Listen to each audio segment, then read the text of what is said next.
Я на высоте почти 5000 метров, и позади меня секретная цветная гора. Сюда очень мало кто доезжает. Ну, смотрите, как красиво. И пока мы сюда ехали, тоже невероятные пейзажи. Пока мы поднимались на гору, разбегались ламы во все стороны. Было очень красиво. Я путешествую по Перу, и в прошлом выпуске я побывала на Чаарахе, древнем ритуале, где перуанцы избивают друг друга камнями. А в этот раз я отправилась в уникальное место, о котором пока мало кто слышал – цветные горы Паяйпунчо.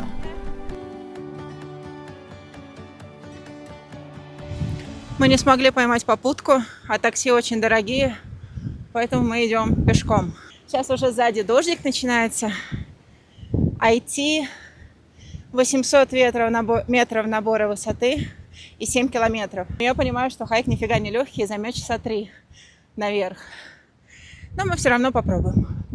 Ой, блин, смотрите, дождик какой. Тук-тук не может заехать на эту гору, его сейчас подталкивали. И сразу после моих слов вы поймали попутку, подобрали ребята с тук-тука. Едем на гору.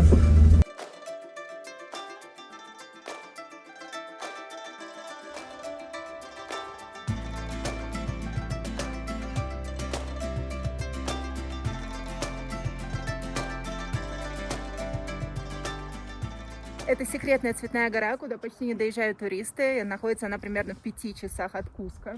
И здесь очень красиво, и главное, что по самой горе можно ходить. Не так, как на Винни-Кунке, где все выстраиваются в очередь ради фото. Здесь мы практически одни. И вот посреди вот этого невероятного пейзажа сейчас полезем вон на ту гору. И цвета реально видны, несмотря на то, что пасмурно. Может, даже из-за этого они видны лучше.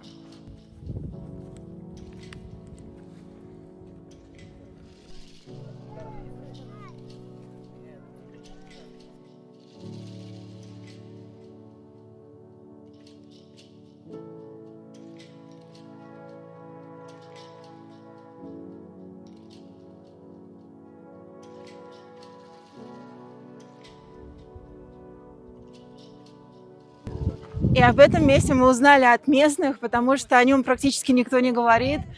И это самое классное, когда ты приезжаешь в места, которых никто не знает, и, по сути, открываешь какие-то новые места. Не обязательно ездить в туристические известные точки. Природа везде прекрасная. И самое крутое, когда ты можешь здесь остаться один на один с этими пейзажами. И тут только местные, которые приехали вот буквально из соседней деревни. И для меня это самое ценное в путешествиях. Я не люблю прям достопримечательности, ездить по известным местам в туры. А вот такие открытия, они всегда будоражат, они всегда такие яркие, классные на эмоции.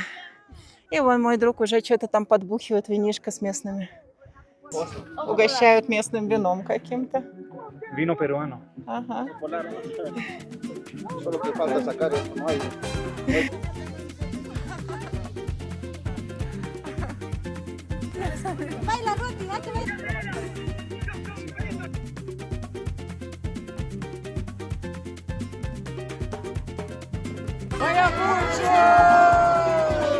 Гора называется Паяпунчо. Если вы хотите сюда приехать, это всего в 5 часах от Куско, но оно того стоит. И, кстати, эту гору обнаружили совсем недавно, когда построили вот эту дорогу от одной деревни в другую. И совершенно случайно, пока строили, увидели, что тут нереально красивые цветные горы. Поэтому это место еще неизвестно. Это секретные радужные горы. Но, конечно, туризм доберется и сюда очень скоро. Тем более тут есть и горячие источники, и сразу рядом такое красивое место.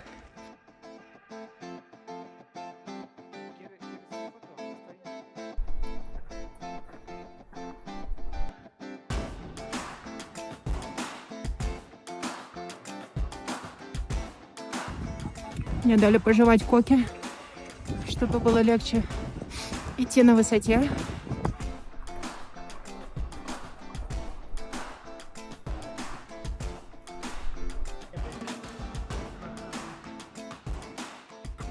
Все затянуло облаками. Листья коки нифига не помогли. Очень тяжело идти. Но мы почти на вершине. Почти. Вон ребята местные тоже еле плетутся. Все-таки высота очень большая. А вот кому-то Кока, кажется, помогла. Он уже бежит на вершину. Как ни в чем не бывало.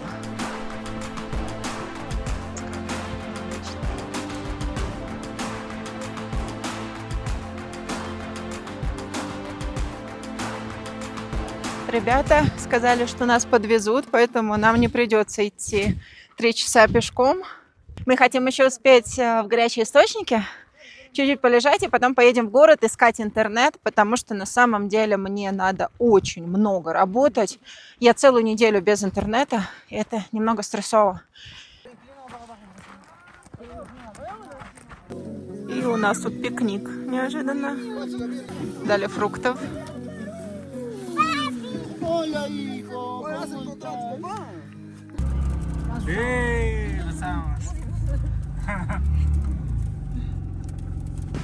Нас довезли до перекрестка. Начался сильный дождь, и мы ловим попутку вот из какого-то сарая. Не знаю, чей сарай, но дверь была открыта. Вот, ждем. Там дождь. Вход стоит всего 8 солей. Место очень локальное для местных туристов. Иностранцев здесь, конечно, не бывает, но, может, бывает очень редко. И вот такая красивая территория с горами. И вода явно минеральная. Вот она выходит по канальчикам.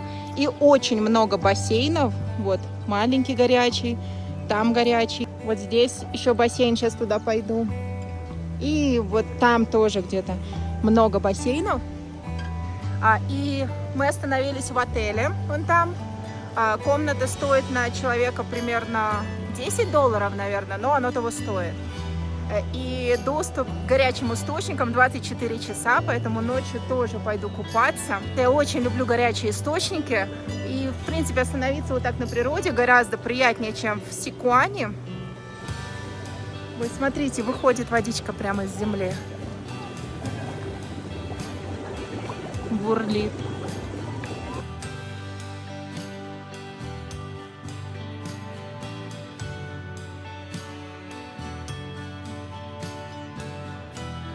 В ресторане закончилась еда, но хорошо, что мы взяли с собой хлеб, еще с чарахи. И вот сырок у нас еще остался. А вон там горячие источники. Ночью тут вообще никого нет. Мы находимся в горах высоко, поэтому очень холодно ночью. Я очень мерзну. Я не знаю, полезу ли я в горячие источники, потому что вылезать просто невыносимо. Конечно, отель очень простенький, но мы в такой части Перу, где практически нет туристов. И, в принципе, вот это стандарт, наверное, их отелей дешевых. А здесь на горячих источниках это вообще единственный отель. Ну, вот такая комнатка за $12. Это была моя, со своим туалетом. Вот была комната моего друга. Тут вообще без туалета и вроде по той же цене. Но это были две единственные комнаты, которые остались. И вот душ общий, но с холодной водой. Тут балкончик. Вот. Прямо на горячие источники.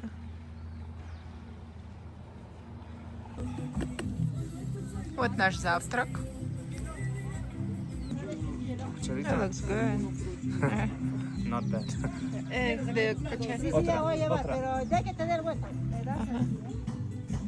Такой у нас завтрак рядом с железной дорогой на улице. Мяса нет, но выглядит прикольно. Стоит 7 солей, мы делим на двоих.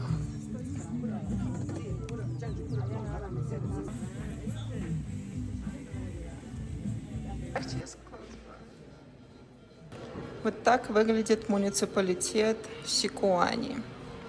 Административное здание. И что мы здесь забыли? Мой друг вдруг захотел плакат и пришел в муниципалитет Сикуани и попросил снять его со стены. Ему не отказали. В Сикуане мы попрощались с моим попутчиком. Я вернулась в Куско, где в итоге проведу 2 недели, в основном работая над блогами и иногда выходя погулять. Ведь в городе и его окрестностях так много интересных мест. Но я не тороплюсь увидеть все. Ведь иногда в путешествии хочется просто побыть на одном месте и никуда не ехать.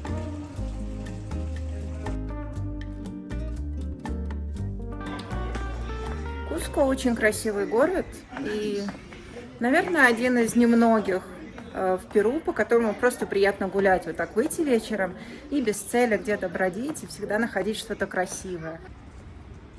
А вот этот небольшой переулок – это улица Семи Змей. И вот они.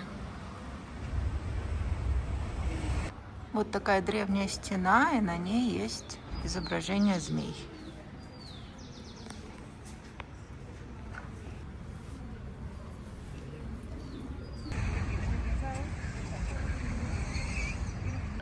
Я в храме Кориканча. Это один из самых известных храмов Куско. И раньше, во времена инков, это был храм Солнца. Но когда сюда пришли испанцы, они построили уже католический храм. Но внутри храма сохранились стены, постройки еще времен инков. Вот доминиканский храм огромный, монастырь. А вот сохраненные стены. А вот здесь вот такие странные камни с разными отверстиями. И у всех они разные. И по одной из версий в эти отверстия вставляли украшения из золота. Они были очень тяжелые, из настоящего золота, не из позолоты. И этот храм Солнца был украшен практически от пола до потолка золотыми пластинами.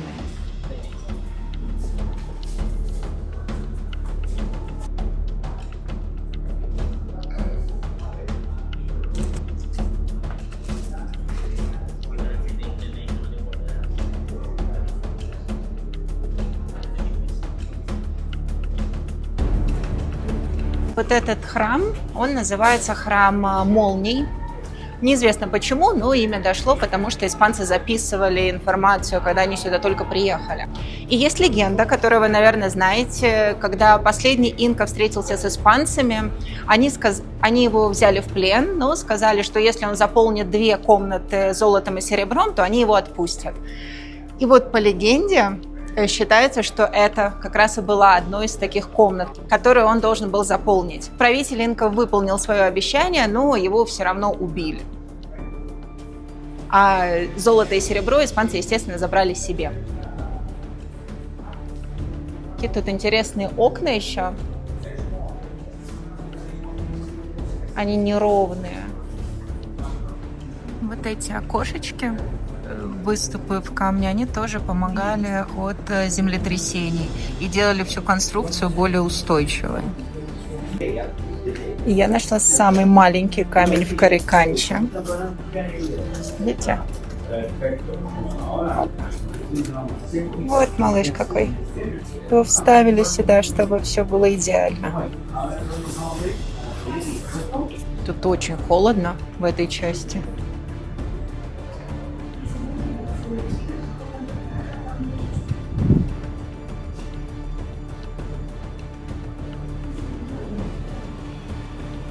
Посмотрите, вот здесь вот этот камушек, как он подогнан. Вот они вот вырезали кусочек и вставили их. Вот к этим выпуклым штукам я не знаю, что крепили или для чего они вообще нужны. Но их очень часто можно увидеть в храмах местных. А если думаете, что это просто картина, то нет. Это карта города Куско. И вот этот кружочек в центре – это тот самый храм Кориканча, в котором я нахожусь. И из него расходятся линии, которые называются секес. И они разделяют город на определенные зоны. Их 41 штука. И внутри каждой из этих зон находятся священные для инков различные фонтаны, храмы и другие места, которые они почитали. Кстати, вот тут заметно, что инки строили свои стены вот так под наклоном. а вот эти испанские здания, они уже полностью прямые. Инки делали это для защиты от землетрясений. Но спокойно жить я не умею. И на выходных я отправилась на фестиваль в деревне, которой даже нет на Google картах, чтобы поучаствовать в уникальной традиции таканакуй. Это драка на кулаках, которую устраивают жители деревень, чтобы простить друг другу все обиды. Но я даже представить не могла, что на следующее утро я проснусь знаменитой на все Перу.